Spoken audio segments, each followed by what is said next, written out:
Rockhold said he's getting the itch. Of course he's getting the itch. What do you think? What does that mean?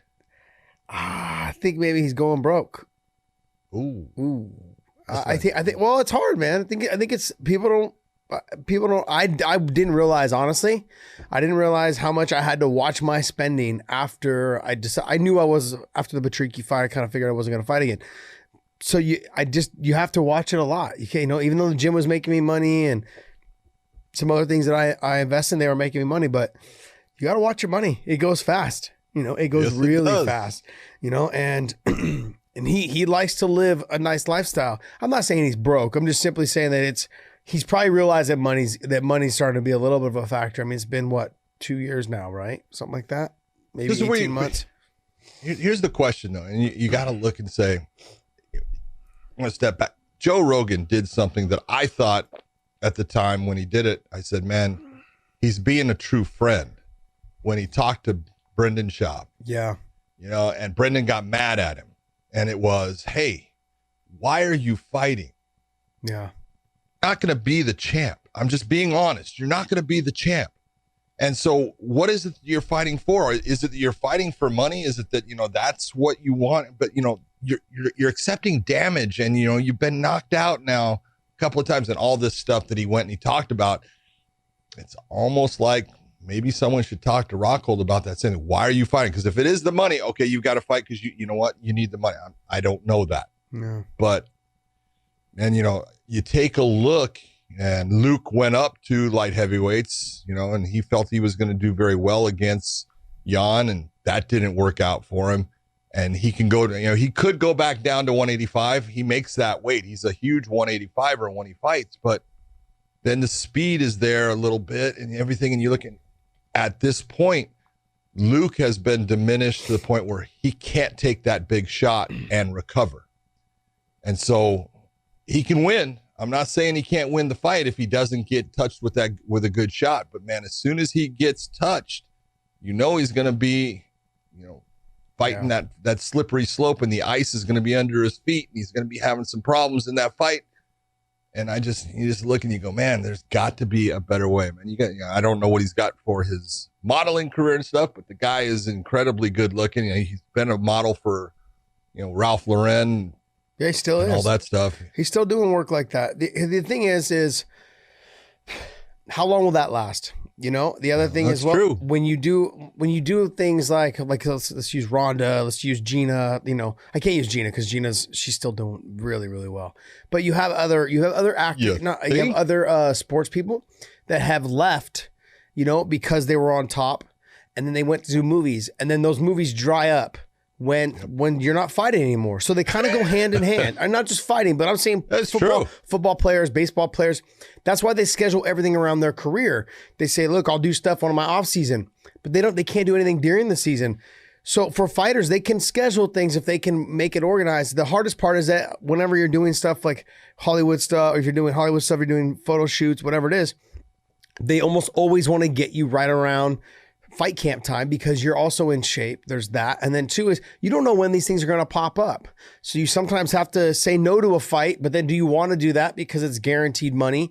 Or do you want to go do the other thing that's probably less money, but it opens the door for you to do other things when you're not training? So it's a catch-22, and I always try to relate things back to what I've done before, but it's hard. Like I did a couple movies and I had to say no to a fight, and then I had to come back and get ready for a fight right away. So that you have things like you want to do it for the experience, and maybe it's something that can lead to something, but you also don't want to take away from what makes you your bread and butter. It's a hard situation. You say it's a catch-22. I don't see it that way. Okay, what do you think? Because one, you're playing. Yeah. One, you're just playing. Hey, I want to go play. Okay. But when you play, you're not taking care of business. And one is your business.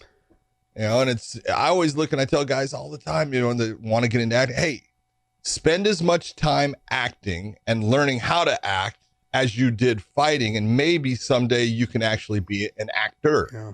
Because right now you're playing an actor. You're not an actor. You're not good. You suck. I'm just telling you. Okay. Yeah. I'm just being honest, I all the time, I got offered things. It's like, no, man, I'm not an actor.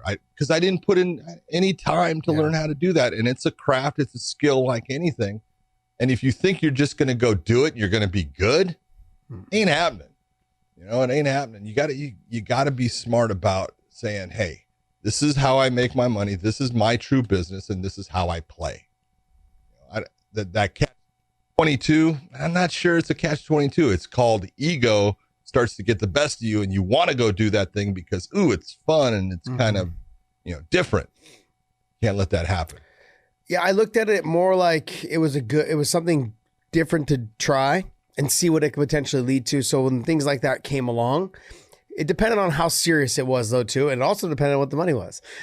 So, it's like if the money was good and the experience was high, then I would go do it. If the money was, and the experience wasn't good at all, or it was just more like, we're going to do this photo shoot for this magazine that you'd never heard of. You're like, all right, whatever. But, do a movie and have a lead in it or do something like that, then that's something you go, what, this could be fun. This will be fun because I'll make it fun. And and it could lead to something, you don't know. So you might as well try it. So that was like, there's different, I think there's different levels. There's levels to this game.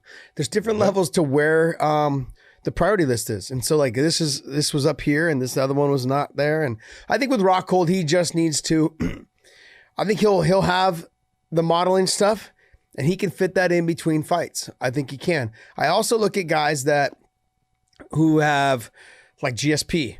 He got caught by Matt Serra and he kind of changed and evolved his game to better benefit him. And I think Rockhold has always been fucking phenomenal on the ground. He just got away from his wrestling. He got away from all the things that got him to being a world champion and became a stand-up guy and just didn't go back to his wrestling. It looked like he had never wrestled before a day in his life and in his later fights. And I'm just driving myself crazy because I remember watching him fight Jacare where Jacare was just trying to get him down.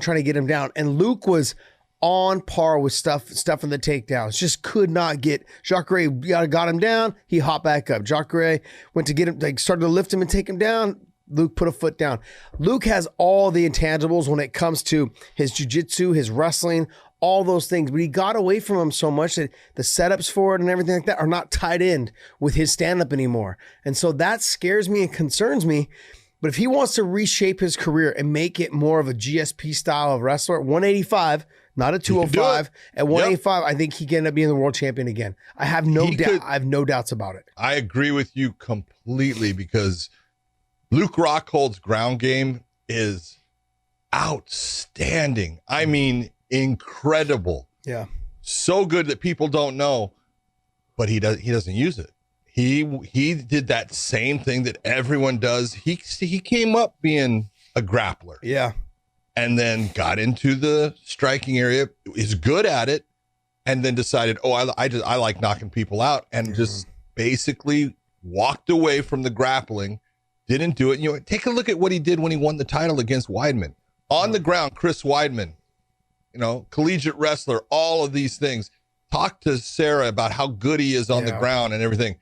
And Rockhold just dominated him on the ground. Rockhold just did a grappling thing against Nicky Rod where go and watch it. Now, Rock made some mistakes in the match and he ended up losing the match. But, dude, Nicky Rod couldn't do anything with him for a lot of it. He's that good, and he needs to do exactly what you said. Start implementing that grappling game in his fights. He could, take less damage, learn from a guy like a Randy Couture that, just kept going with what brung him and use the grappling to keep that distance where he could be safe and do his thing. Rockhold could still move on and do things in the fight world. But if he fights the way that he has been over the last, 5-6 years, he's going to end up getting touched on the chin and he's going to end up getting knocked out. And it's going to be another loss on his record. And he's not going to make it up that ranking list and to the point where he's getting the bigger money. 100% agree.